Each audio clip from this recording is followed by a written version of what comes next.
Hello বন্ধুরা, কেমন আছো তোমরা? আশা করি সবাই তোমরা ভালো আছো, আর আমিও তোমাদের দোয়ায় খুবই ভালো আছি।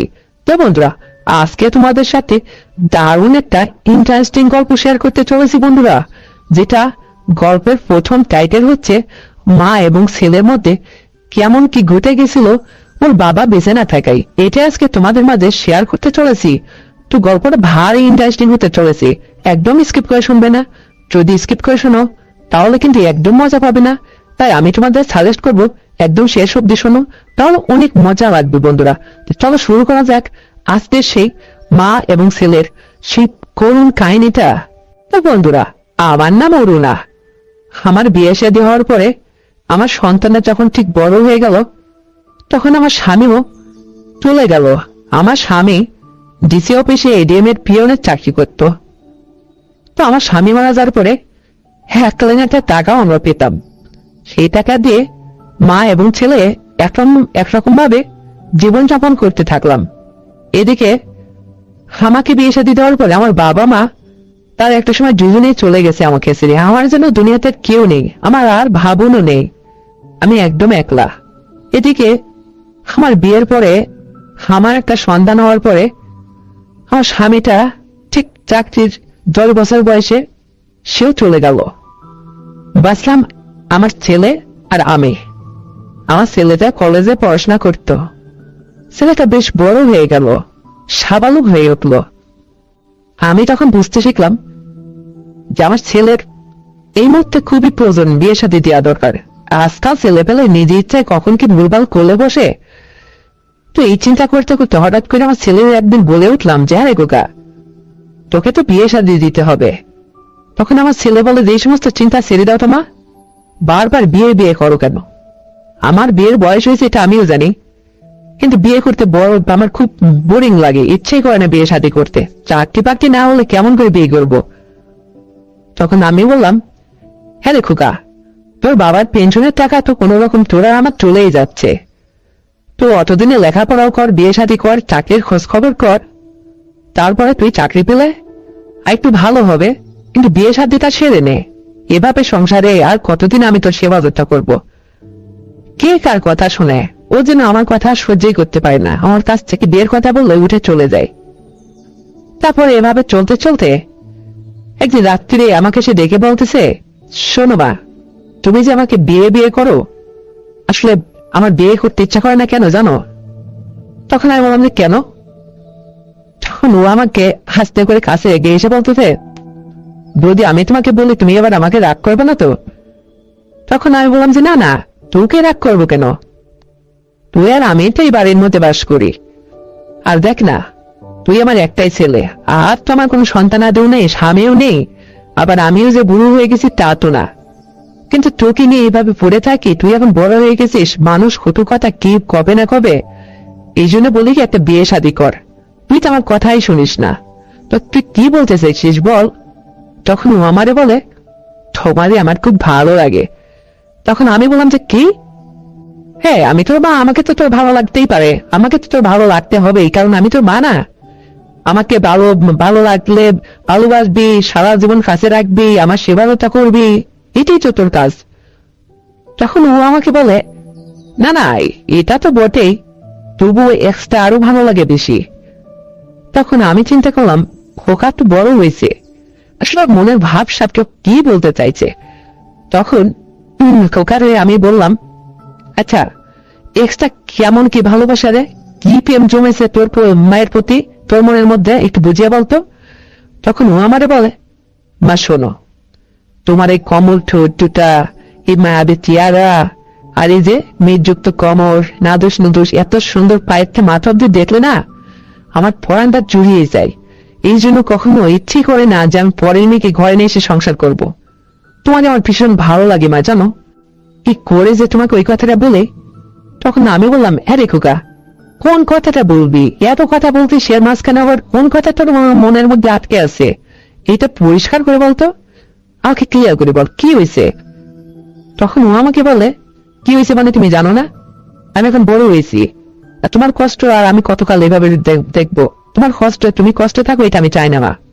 তখন আমি বললাম, আচ্ছা ভালো কথা, তুই আমার সন্তান, তুই আমার কষ্ট তো সহ্য করতে পারতেছিস না, এটা আমিও জানি।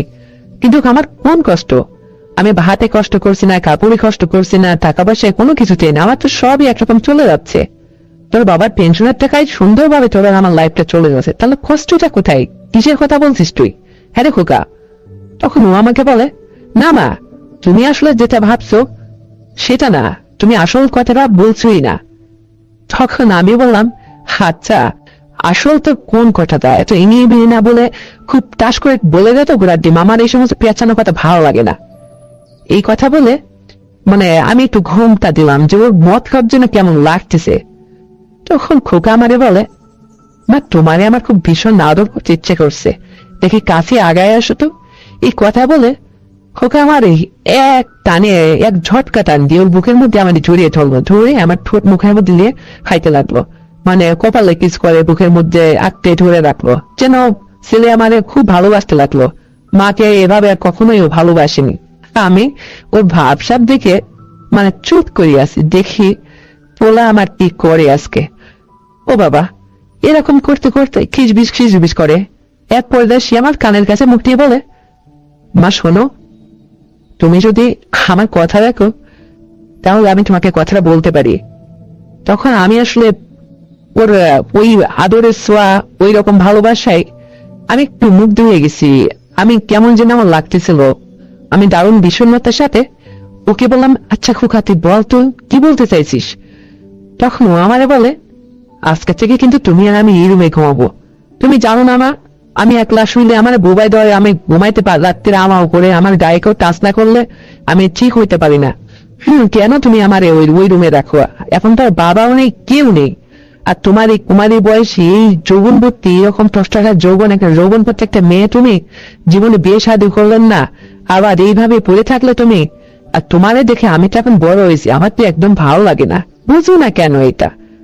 তখন ছেলের কথা শুনে আমি দারুণ বিষণ্ণতার সাথে অবাক দৃষ্টিতে ওর দিকে একদিনে তাকিয়ে থাকলাম যে ও বলেটা কি, কি বলেটা কি হচ্ছেটা কি এইসব?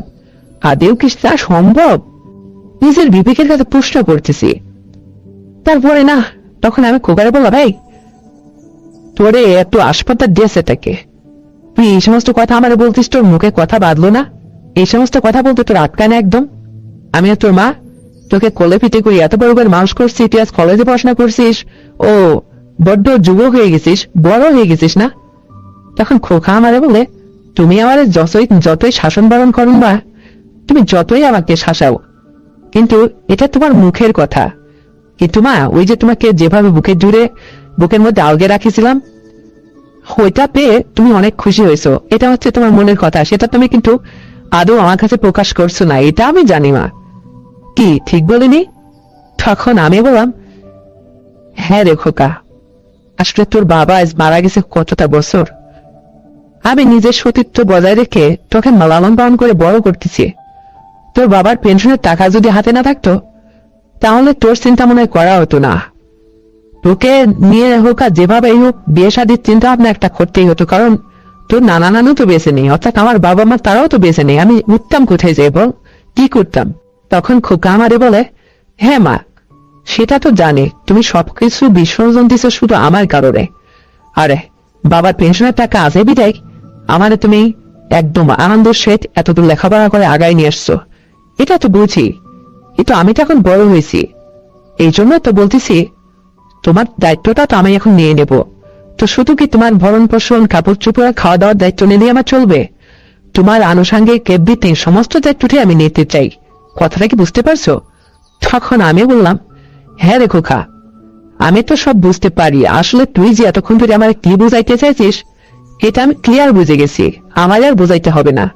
কিন্তু শোন, এটা লোকজন জানলে কি হবে একটাবার ভেবে দেখেছিস? কেমন করে তুই আমার এই কথাটা বললি? এই যে আমার অজান্তে তুই আমাকে ঝট করে বুকে টান দিয়ে যা করলি, মানে এটা কি ভালো হলো? তুই আমাকে কি মায়ের চোখে দেখে এটা করছিস নাকি অন্যরকম রূপে? তখন ও আমারে বলে, তুই কেন, তুমি এটা বুঝতে পারোনি? কারণ আমি জানি তুমি এ বিষয়ে অনেক কষ্টে আছো। তখন আমি বললাম, তো কোন বিষয়ে রে? তখন ও বলে, না মা তুমি আবারও না বোঝার ভান করছো কেন? কেন আমি তোমার জড়িয়ে ধরছি, আদর করছি, নিশ্চয়ই তোমার মনের মধ্যে ডোলা দিছে। তোমার ভালো লাগছে, কিন্তু এটা তোমার তুমি প্রকাশ করছো না। কিন্তু মা, আমি তোমার চোখের ভাষা বুঝতে পারি।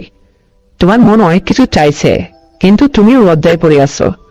শোনো মা, এই সমস্ত চিন্তা ছেড়ে সোজা আমি তোমাকে যে প্রস্তাবটা করছি, আজকে বা কালকে থেকে তুমি আর আমি একই রুমে কিন্তু ঘুমাবো, আর 2 রুমে দুজনে থাকবো না। কি রাজি আছে তো? তখন ওর কথা শুনে আমি অবাক হয়ে যাচ্ছি। আসলে ওর যেটা মতলব ওটা করেই ছাড়বে, কিন্তু আমি তো ওকে এটা না করতে পারতেছি না। নিষেধ করলো যদি আবার মানে ওর রাগ করে আমাদের ফেলে কোথাও চলে যায়, তাহলে আমার জীবনে তো সবই বৃথা। আমি কারে দূরে থাকবো? ও আমার একমাত্র সন্তান, বড় আদরের। এটা ভেবে ওকে বললাম, আচ্ছা তুই আমাকে একটা দিন একটা রাত সময় দে, আমি একটু ভেবে চিন্তে দেখি। আর তুই আমার সাথে যে ধরনের আচরণ করছিস, এটা যেন আর কোনো ব্যক্তি না বুঝে না জানে, কোনো মানুষের সামনে এই ধরনের করবি না খোকা।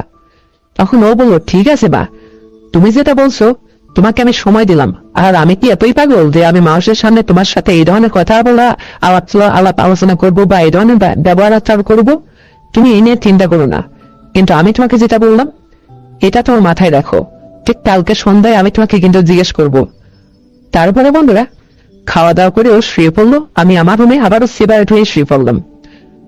কিন্তু শুয়ে আমার আর ঘুম আসতেছে না। ছেলে আমার কি বললো, এটা কি আদৌ সম্ভব? কেমন হয়? আবার এদিকে ভাবতেছি, আমার স্বামীটা আজ 10টা বছর নাই আমার কাছে। জীবনে স্বামীর সকাল আর সবকিছু বিসর্জন দিলাম। দুনিয়াতে আর বাঁচবো ককাল। আসলে স্বামীর সাথে যে একটা সম্পর্ক, একটা স্ত্রীর তার কাছে যে চাওয়া পাওয়া, সেটার থেকে তো একদম আমি বিতাড়িত হলাম। মানে আমার জীবনে কোনো কিছু আশাই পূরণ হলো না। আর ছেলে যেটা আমাকে প্রপোজ করছে, তা ওর সাথে যদি আমি ওর কথায় রাজি হয়ে যাই, এটা তো আমরা 4 দেওয়ালের মধ্যেই, মা এবং ছেলে, কেউ তো বুঝবে না। তাহলে কি আমি রাজি হয়ে যাব? এটা আমি নিজের মনের কাছে প্রশ্ন করছি এবং অ্যান্সার খুঁজে বারবার করছি। কিন্তু আমার মন বলে, হ্যাঁ তুই রাজি হয়ে যা, তাছাড়া তুই কি করবি? এতটা পথ পেরিয়ে আসছিস, এ বয়সে এই ছেলেকে রেখে তুই কোথায় আবার বিয়ে শাদী করে যাবি? তোর ছেলে যেটা বলছে তুই রাজি হয়ে যা, এটা ওর মনের মধ্যে থেকে আমাকে উত্তর দিয়ে দেয়। তখন আমি চিন্তা করলাম, আচ্ছা ঠিক আছে, রাতটুকু পোহাক, কালকে আমি ওকে, ও যদি জিজ্ঞাসা করে আমি নিজ থেকে বলবো না, ও যদি নিজের থেকে আমাকে প্রশ্ন করে তাহলে আমি যে কোনো ভাবে হ্যাঁ বলে দেব। তারপরে এই ভেবে কোল বালিশটা জড়িয়ে ধরে ঘুমানোর চেষ্টা করলাম। কিন্তু যত চেষ্টা করি আমার আর ঘুম আসে না। রাত 1টা বাজে, 2টা বাজে, এভাবে উঠবি ছটপট করতে করতে খুব ঘুমানোর চেষ্টা করতেছি। হঠাৎ বিদ্যুৎ চলে গেল, ঘরটা পুরো অন্ধকার। তখন আমার মনের মধ্যে আরো চিন্তা জর্জরিত হচ্ছে। পুরা অস্থির হয়ে যাচ্ছে শরীরটা ঘেমে গরমে। তারপরে নানান রকম চিন্তা ভাবনা করতেছি। মানে আমি দেখতে শুনতে অনেক মোটা সুতায় হুষ্টপুষ্ট, আর স্বামী নেই তো, কোনো আরাবেগে কোনো কষ্ট নেই, আরো খেয়ে খেয়ে মোটা হয়ে গেছি। কোমরে অনেক চর্বি ধরে গেছে, ফর্সা গর্থযুক্ত সবকিছু, মানে অনেক কিছু আমরা ভালো। সবাই বলে, আমার ছেলেও বলে আমার কোমর ধৈর্যটা নাকি খুবই আকর্ষণীয়। ও নাকি খুব ভালো লাগে আমার মায়াবী চেহারাটা, এই জন্য আমাকে বারবার এত আদর করতে ইচ্ছে করছে ওর। এটা আমি বুঝতে পেরে ওকে আমি প্রশ্নের উত্তর দিচ্ছি না, তো কাল ওকে আমি এটা জানিয়ে দেব। এই বলে আবারও এইভাবে ট্রাই করতে করতে এক পর্যায়ে ঘুমিয়ে পড়লাম। সকাল হলো, তারপরে আমি রান্না বান্না সেরে ওকে খাইয়ে দিলাম। আমার কলেজে বের হয়ে চলে গেল। আমাকে বললো যে, মা তুমি আমাকে 500 টাকা দাও তো। তখন আমি বললাম, হেলো খোকা, আজ আবার 500 টাকা একবারে চাইছিস কেন? এত টাকা কি করবি? তুই তো কলেজে যাওয়ার সময় প্রত্যেকদিন 100 টাকা চাইস আমার কাছে। তখন ও আমারে বলে, সেটা তুমি বুঝবা না, আমি আজকে বাসায় ফিরি, তারপর বুঝিয়ে দিব। তখন ওর কথা নাই করে আমি ওকে 500 টাকা বের করে দিলাম। ও টাকাটা নিয়ে সোজা কলেজে চলে গেল। তারপরে বিকেলে কলেজ থেকে বাসায় ফিরলো। আমি এদিকে একটু সকাল সকালে রান্না চড়িয়ে দিছিলাম, চুলার পিঠে বসে আছি। ও আমারে গেট থেকে ঢুকেই বলতেছে, সুন্দরী বুড়ি। তখন আমি হেসে দিয়ে বলছি, ওলা আবার আজকে কাহারে এই নামে ডাকে? আমি উত্তর নিচ্ছি না। তারপরে ওর হাতে একটা ব্যাগ, ও দাঁড়িয়ে আছে আমার পিছনে, বলতেছে, এই সুন্দরী বুড়ি, তোমারে আমি ডাকছি, তুমি শুনতে পাচ্ছ না? তখন আমি হেসে দিয়ে বলছি, বাবা তোমার মনে আজ এত রং লাগছে, আমি আবার সুন্দরী বুড়ি হলাম কি করে? তখন আমারে ও পিছন থেকে জড়িয়ে ধরে বলে, শোনো, তোমাদের আজকে থেকে আমি সুন্দরী বুড়ি বলে ডাকবো, কারণ তুমি আসলেও অপরূপ সুন্দরী। তোমাকে দেখলে আমার আর দশ হয়ে যায় না, অনেক আদর করতে ইচ্ছা করছে। তো কি ডিসিশন নিলে আগে বলো, তারপরে ব্যাগটা হাতে নাও। তখন আমি চূড়ার দিকে খড়ি তাক করে দিতে দিতে বলছি ওদিকে মুখ ফিরে, জানি না, যাও তো। তখন ও আবারও বলে, না না, আমি যাব না। কালকে গত রাত্রে যে তোমাকে একটা প্রশ্ন করছিলাম, তুমি আজকে উত্তর দিতে চাইছো, কিন্তু আমাকে বলছিলে আগে বলো।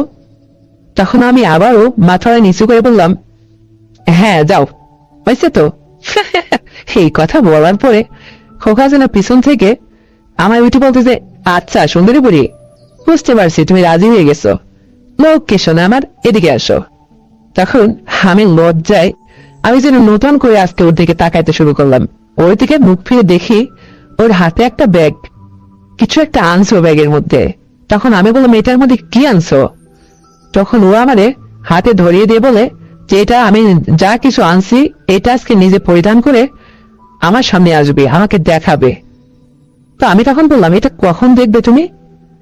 তখন ও বলছে, রাতে খাওয়া দাওয়ার পর যখন ঘুমাইতে যাব, আজকে তো তোমার আর আমার শোয়ার জায়গায় একটা রুমে, তখন ঠিক তুমি ড্রেসিং টেবিলের সামনে যায় গ্লাসের সামনে দাঁড়িয়ে সুন্দর করে এগুলো পরিধান করবে, করে আমাকে দেখাবে। আমি এই এই রূপে এই সাজসজ্জার মধ্যে তোমাকে আমি দেখতে চাই, কি রাজি তো? তখন আমি বললাম যে হ্যাঁ, মাথা নাড়িয়ে ওকে উত্তর দিলাম। তারপর ব্যাগটা হাতে নিয়ে আমি খুললাম না যে কি বানছে পরে দেখবো, এখন আমি রান্না বান্নার কাজে ব্যস্ত আছি।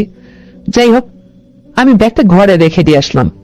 রেখে দিয়ে রান্না বান্না সেরে ও ফ্রেশ হয়ে নিল, ফ্রেশ ট্রেশ হয়ে বিকেলে একটু ঘুরতে বেরোলো। আর আমি রান্না বান্না সেরে সন্ধ্যা হলো, ঘরে উঠলাম। তারপরে সন্ধ্যার পরে ও বাসায় ফিরলো। ওকে বললাম, হ্যাঁ খোকা, খাওয়া দাওয়া করে নে। তো বলতে, হ্যাঁ সুন্দরী বুড়ি, এই তো আসছি, তোমার হাতের আজকে রান্না আমি খাবো এবং আমি তোমাকে নিয়ে যেতে খাইয়ে দেব। এই বলে খোকা আমার পাশে এসে বসলো, কিন্তু এতদিন কোনোদিন আমার পাশে এভাবে বসে না। আমি একটা কথা বললেই ও স্যান স্যান করে উঠে চলে যেত। আজ বড় কাছের যেন চম্বকের মতো আগিয়ে আসতেছে। আমি তো বুঝতেই পারছি ওর মতলব, ওর ভাবসাব আসলো, ওর মনের মধ্যে আজকে কি চলছে এসব। খাওয়ার পরে খোকার পাশে বসে আমি ভাত দিলাম, ও অর্ধেকটা খেয়ে অর্ধেকটা আমাকে গালে তুলে খাইয়ে দিল। আর আমার দিকে একদিনে তাকিয়ে আছে। আমি এত না করছি, ও ছাড়েই না, বলছেন আমার হাতের খাওয়া আজকে তোমাকে খেতেই হবে সুন্দরী বুড়ি। মানে ও যেন আর আমাকে মা ডাকা ছেড়ে দিল, মা বলে ডাকছেই না, শুধু সুন্দরী বুড়ি আর সুন্দরী বসে বসে ডাকছে। আর ওর হঠাৎ করে এই নতুন ডাকে আমার খুব ভালো লাগছে, কিন্তু এই ডাকটাও কোথা থেকে পেল এটাও কি আমি প্রশ্ন করবো ভেবে হঠাৎ করে খাওয়ার শেষে প্রশ্ন করলাম, যাচ্ছে খোকা, তুই আমাকে হঠাৎ করে সুন্দরী বুড়ি বলে ডাকছিস কেন রে? এই ডাকটা তুই কোথায় পেলি?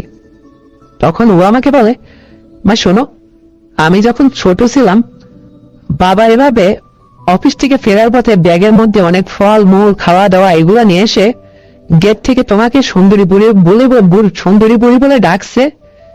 এটা আমি একদিন দুদিন কয়েকদিন করে ফলো করছি, শুনছিলাম। সেই স্মৃতিটা আমার মনের মধ্যে আমি ধরে রাখছি, কিন্তু তুমি ভুলে গেছো।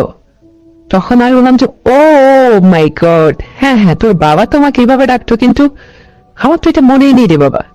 তখন ও বলে, হ্যাঁ, এই তোমার ভালোবাসা বাবার প্রতি ভুলে গেছো? 10টা বছর অতিবাহিত হয়ে গেছে, বাবার আদর যত্ন সোহাগ তার স্মৃতি সব মন থেকে বুঝে ফেলছো? তখন আমি বললাম, হ্যাঁ, আসলে তোর বাবা সবকিছু মনে করলে কি আর আমি থাকতে পারতাম বল? সবকিছু ভুলেই তো সুন্দরভাবে বেঁচে আছি রে তোকে নিয়ে, তা নাহলে যে আমিও থাকতাম না। মানুষ যদি পিছনের পুরনো স্মৃতি ধরে রাখে, সে মানুষ কখনো সঠিকভাবে বাঁচতে পারে না রে খোকা। তখন ছেলে বলে যে হ্যাঁ, এটা বড় বুদ্ধিমানের কথা বলছো তুমি, কিন্তু শোনো মা, ওই যে বাবা সুন্দরী বুড়ি বলে ডাকছো, এই জন্য আমি তোমার সুন্দরী বুড়ি বলে ডাকছি, তুমি কি আমার কথা মাইন্ড করছো? তখন আমি বললাম, না রে খোকা, এখন আমি বুঝতে পারছি, এই জন্য তো বলি আমাকে কেন যেন এই ডাকটা আমার খুব পরিচিত, সুন্দরী বুড়ি বলে আমার পোলা রাখছি আমারে। হঠাৎ করে এই ডাকটা কোথায় পেল, কোথায় যেন কে যেন আমার ডাকতে, আমার মনে পড়ছে এখন। ঠিক আছে, তোর যখন এত ইচ্ছা, তাহলে তুই আর মা বলে আমাকে ডাকবি না? তখন ও আমাকে বলে, আজকের পর থেকে কখনোই তোমার আর মা বলে ডাক না, মা ডাক জীবনে বহু শুনছো, আজকের থেকে তোমার যেহেতু সমস্ত দায়িত্ব আমি নিয়ে নেব, তাই বাবা তোমার সাথে যেভাবে চলতো আমি তোমাকে ওই সুন্দরী বুড়ি বলেই রাখবো। তখন আমি বললাম, আচ্ছা বাবা, তোর যখন এত ইচ্ছে তাহলে তুই সুন্দরী বুড়ি বলে ডাকিস। এই বলে খাওয়া দাওয়া শেষ করে ওর সাথে কথাবার্তাও শেষ করে আমি আমার রুমে বিছানাপত্র ঠিক করে শুইতে আসলাম। তখন রাত প্রায় 10টা বেজে গেছে, কিন্তু ও বাবা, ও দেখি ওর বালিশ নিয়ে সোজা আমার রুমে চলে আসে, এসে দরজা লাগিয়ে দেয়। তখন আমি বললাম, কিরে খোকা, এ রুমে কেন? ও রুমে যা।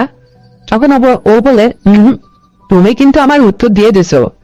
হ্যাঁ বলছো তুমি, আবার এখন এই নাটক করার কি মানে আছে তোমার? তখন আমি বললাম, আচ্ছা ঠিক আছে, দরজাটা লাগিয়ে দিয়ে শো, তোর যখন এত ইচ্ছা আমার পাশে ঘুমানোর ইচ্ছা, শো, ওলাই তো শুবে। তখন ও বলতেছে, আচ্ছা শুভ, কিন্তু আরেকটা কাজ বাকি আছে যে। তখন আমি বললাম, কি কাজ? তখন ও বলছে, কেন, ওই যে একটা ব্যাগ হাতে তোমার ধরিয়ে দিলাম, ওই ব্যাগটার মধ্যে কি আছে একটা বার কি খুলে দেখেছো তুমি? তখন আমি চিন্তা করলাম যে কই না তো, দেখি তো। তো আমি ব্যাগটা খুলে এখন দেখি ওর মধ্যে, ওরে বাবা, সে সুন্দর সুন্দর ডিজাইনের চাইনিজ ব্রা, কত সুন্দর আইটেমের বড় বড় বাটি ব্রা, আরো অনেক কিছু আছে বন্ধুরা, ছোট ছোট, যেগুলা মানে এগুলা আর আমি বললাম না। আমাকে নাকি এগুলা পরিধান করতে হবে ওর সামনে, চিন্তা করছো তোমরা? তারপরে আমি বললাম যে এগুলা কেন? তো বলতেছে, হ্যাঁ এগুলো আনছি, এগুলা তুমি করে আমার সামনে পরিবেশন করো, করতে হবে তোমাকে, আজকেই তোমাকে এটা বলবো, আর কখনো বলবো না। তোমার লজ্জাটা ভাঙানো উচিত, কারণ তুমি অনেক কথাই আমার সামনে মুখ ছাপে কথা বলো। এটা হবে না, আজকের পর থেকে তুমি বাবার সাথে যেভাবে চলতে বিগত জীবনে, ওই মুখ জোর করে কথা কওয়া, মনের মধ্যে যে কথা আসতো সে কথা হাসতে হাসতে বলে দেওয়া, এরকম অভ্যাস করো তুমি। লজ্জা তোমার আজ আমি ভাঙিয়ে ছাড়বো। তারপরে কথা শুনে মুসকি হাসি দিয়ে তাই বললাম যে তাহলে লাইটটা অফ করে দিই। তবে লাইট অফ করলে তো আমি তোমাকে দেখতেই পারবো না। কেন লাইট অফ করবা? এই যে আমি খাটের উপরে চুপ করে বসে থাকলাম, তুমি নিজে এগুলো পরিধান করো। তারপরে একটু যাওয়া কি একটা মহা ইয়েতে পড়লাম। তারপরে বাধ্য হলাম, মানে আস্তে আস্তে করে এগুলা ব্রাটা পড়লাম, ওইটা ছোট ওই ইয়েটা পড়লাম পেন্টিটা, তারপরে পরে সুন্দর একটা ইয়ে করে আমি মানে ভুড়ি ঠুড়ি একটু মানুষ, মানে একটু মোটা সোটা তো, আরো কিছু নতুন লিপস্টিক নিয়ে আসছে, মানে খয়েরি কালারের, তারপরে হচ্ছে সাজুগুজু মেকআপ টেকআপ, এটা সেটা সুন্দর। আমার আবার মাথার চুল, আমার পায়ের কেন মানে খুব লম্বা চুল ছিল, এটা ছেড়ে দিলে দারুণ লাগতো। তো সাজসজ্জার অনেক কিছু নিয়ে আসছে, সেগুলো আমি আসলে চোখ কান বন্ধ করে অনেকদিন সাজে না, তো আজকে যেন বিয়ের সাজা সাজতেছি, এত সুন্দর করে ঠোঁট রাঙায় সাজলাম, সেজে কমল গোলাপি ঠোঁট দুটোকে একদম উজ্জ্বল করে ফুটিয়ে তুললাম, মুখটা যেন ফর্সায় রাঙিয়ে গেল। এইভাবে সেজাগুজি করে ওইভাবে ওই সমস্ত পরলাম, পোলা যেগুলো নিয়ে আসছে পরে আমি ওর দিকে একদিনে সোজা হয়ে তাকিয়ে আছি। ও আমার দিকে যেন এক নজরে 10 মিনিট তাকিয়ে আছে, চোখে দৃষ্টিই পড়ছে না। তো আমি বললাম যে হয়েছে, এবার এখন লাইট অফ করে দিয়ে শুয়ে পড়ি। তো বলতেছে যে হ্যাঁ লাইটটা একটু পরে বন্ধ করো, তুমি আমার কাছে একটু আগায় আসো তো। তারপরে যাই হোক আমি তার সামনে আগায় গেলাম, যাওয়ার পরে আমাকে বলতেছে এখানে বসো। আমি বসে পড়লাম, চুপচাপ কথা বলছি না, মাটির নিচে মুখ করে চুপ করে আছি, লজ্জায় মুখটা রাঙিয়ে। তো আমার বলতেছে আমাকে আমার দিকে তাকাও, আবার তাকালাম, সে কাছে আসলো। তারপর না সে আমাকে আঁকড়ে ধরে মানে লিপ কিস সে 10 মিনিট ধরে করলো। অত সুন্দর করে যে এটা খাইতে পারে চকলেটের মতো, ওর বাবা কখনো এইভাবে খায়নি। মানে একটা ছেলে মাকে যে এত ভাবে আদর আপ্যায়ন করতে পারে ভাবাই যায় না। ও দারুণ ভাবে আমাকে এগালে ওগালে কপালে বুকে কত সুন্দর করে ঠোঁট মুখের মধ্যে নিয়ে চকলেটের মতো সে 10 মিনিট খাইতে লাগলো। ছাড়ে না, আমার খুব ভীষণ ভালো লাগে। তারপর এক পর্যায়ে যাই হোক এই সমস্ত বন্ধ করে আমি লাইটটা বন্ধ করে দিলাম। আমি বললাম যে যা, আমার ভীষণ লজ্জা করতেছে, তোমার কেন লজ্জা করে না? তখন খোকা বলে, কিসের লজ্জা, লজ্জার দিন শেষ, আমি তোমার পুরো দায়িত্বটা নিয়ে নিয়েছি, আজকের পর থেকে শুধু তুমি আর আমি। আমার জীবনে আমি কোনো মেয়েকে দেখতে চাই না, আমি যদি তোমার সেবা যত্ন করে দিতে পারি তাহলে খুব ভালো হবে, এবং এই সুযোগটা কিন্তু আমাকে দিতেই হবে, তুমি হা বলছো। তখন আমি বললাম ঠিক আছে, আমি যত হা বলছি আমার জবান এক, আমি আর কখনো তোমাকে না করব না। তো কি হবে? তখন ও বলতেছে কি হবে মানে, এদিকে আসো, লাইটটা বন্ধ করে দাও। তো নিজেদের লাইটটা বন্ধ করে দিয়ে আমি টাস করে বিছানে শুয়ে পড়লাম। তো শুয়ে ও দেখে টুকটুক করে আমার দিকে আগায় এসে আমাকে অনেক জড়িয়ে ধরে আলো বাজতে লাগলো। তো যাই হোক, তারপরে ওই রাত্রে সে আমার সাথে অনেক এই গল্প সে গল্প, পুরনো ইতিহাস, কলেজের গল্প, মানে সব গল্পের মাঝে যেন ওই কথাটা আমাকে বলে আর সাহস পাচ্ছে না, আসল কথাটা। তা আমি তখন ওকে বললাম যে এত নেকামো করিস না, তো আমার ঘুম পাচ্ছে, অনেক রাত হয়ে গেছে, রাত প্রায় 1টা বেজে যাচ্ছে, তোরে ভঙ্গিমা করতে করতে আর কত, এখন চুপচাপ ঘুমিয়ে পড়তো। ও এখন বলে কিসের ঘুম, এই বলে আমাকে চাপতে জড়িয়ে ধরে চেষ্টা করবো। যাক, ওই রাত্রে ওর সাথে আমার 3বার না 4বার বলো সকাল অব্দি, ওই অত সময় ধরে যে এইভাবে ইয়া করতে পারে এটা আমার কখনো জানা ছিল না। মানে আমার ভীষণ ভালো লাগতেছিল, আমার মনে হচ্ছিল আমি যেন একটা নতুন জীবন পাইলাম। মানে এত সুখ শান্তি থাকতে কেন আমি দিনের পর দিনে এতটা অসুবিধা করে আছি। আমার মনের মধ্যে ছিলই না যে আমার খোকা এত বড় হয়ে গেছে, যুবক ছেলে হয়ে গেছে। আর ওইটা অনেক বড় মোটা, আমার খুব ভালো লাগে, আমার প্রাণটা একদম আনন্দে ভরে যায় ওর কথাবার্তা, ওর ব্যবহারে। তারপরে যাক, ওই রাত্রে 3-4বার এভাবে হলো, অনেক কায়দা কৌশল আইটেম, চিট কাট কত রকম ইয়েতে যে। তারপরে ও ভীষণ খুশি, ও আমাকে জান শোনা পাখি বলে ডাকা শুরু করলো। যাক, পরের দিন ও যেন আমাকে মাথায় করে রাখতে রাখলো, অনেক আদর করতে শুরু করলো, আমাকে গালে তুলে খাওয়াবে, আমার গোসলের পানি উঠায় দেয়, আমাকে সংসারের অর্ধেক কাজ ওই সেরে দেয়। এতটা যেন আপন হয়ে গেল। কিন্তু এতদিন কোথায় ছিল ওর ভালোবাসা? আজকে ওর এতটা ভালোবাসা উঠলে উঠলো, কারণ ওই যে ওর সবকিছু চাওয়া পাওয়া ও পেয়ে গেছে, আর আমিও না করছি না, ওকে পুরো পারমিশন দিয়ে দিছি, যার কারণে ও আমাকে সুন্দরভাবে সেবা যত্ন করা শুরু করলো, ঠিক একই ভাবে। তারপরে আমি বললাম, আচ্ছা এরে খোকা, একটা সময় ওকে বললাম যে এইভাবে থাকতে থাকতে যদি জীবনে কখনো কোনো কিছু হয়ে যায় তখন কি করবি? তো ও তখন বলে যে ভালো হবে, এটা আবার কিসের তোমার নিষেধ আছে নাকি? তোমার আর আমার মধ্যে এসে আমাদের থাকবে, সকালবেলা তোমারও আছে আমারও আছে, এই বয়সে তোমারও সন্তানাদের দরকার, আমারও দরকার, এটা না করো না। তখন আমি হেসে দেবো, আচ্ছা যা হবার হবে, কে কে বললো ওটা মেটার করে না, চুপ করে থাকলাম। যাক, এভাবে জীবন আর ওর আর আমার জীবনটা চলতে থাকলো, বাকি জীবনটা। ও বিয়ে শাদী করলো না আর কোনোদিন। তবে ওখান থেকে ওর চাকরি হওয়ার পরে ও কুমিল্লাতে বাসা ভাড়া করে থাকলো। ও আর আমি বাসা ভাড়া করে যখন ওখানে দূরে গেলাম, তখন তো আর এলাকার মানুষ জানলো না যে আমরা কোথায় আছি। আমাদের জীবন চলার পথে খুব সহজ হলো। পরে 2 বছর বাদে আমাদের একটা কন্যা সন্তান হলো। যাক, ওকে লালন পালন করতে করতে বাকি জীবনটা ওকে নিয়ে কাটিয়ে দিলাম। কি আর করা, ভাগ্য দশা, ওর হাতটাও আমি ফেলতে পারলাম না, ওর আপত্তি আর আমি না মেনে থাকতে পারলাম না বন্ধুরা। তো যতই যাই হোক না হোক, আসলে আমার জীবনে এটাই ঘটে গেছিল। তো বন্ধুরা, আমার এই ছোট্ট গল্পটা আজ এই পর্যন্তই। তো এই গল্পটি যদি তোমাদের একটু ভালো লেগে থাকে তাহলে এক্ষুনি চ্যানেলটিকে সাবস্ক্রাইব করে দাও, ভিডিওতে একটা লাইক দাও, আর শেয়ার করে তোমার প্রিয়জনকে শোনার সুযোগ করে দাও।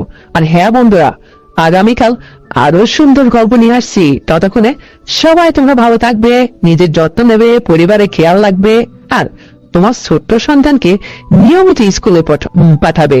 এই প্রত্যাশায় আজ এই পর্যন্তই। আল্লাহ হাফেজ।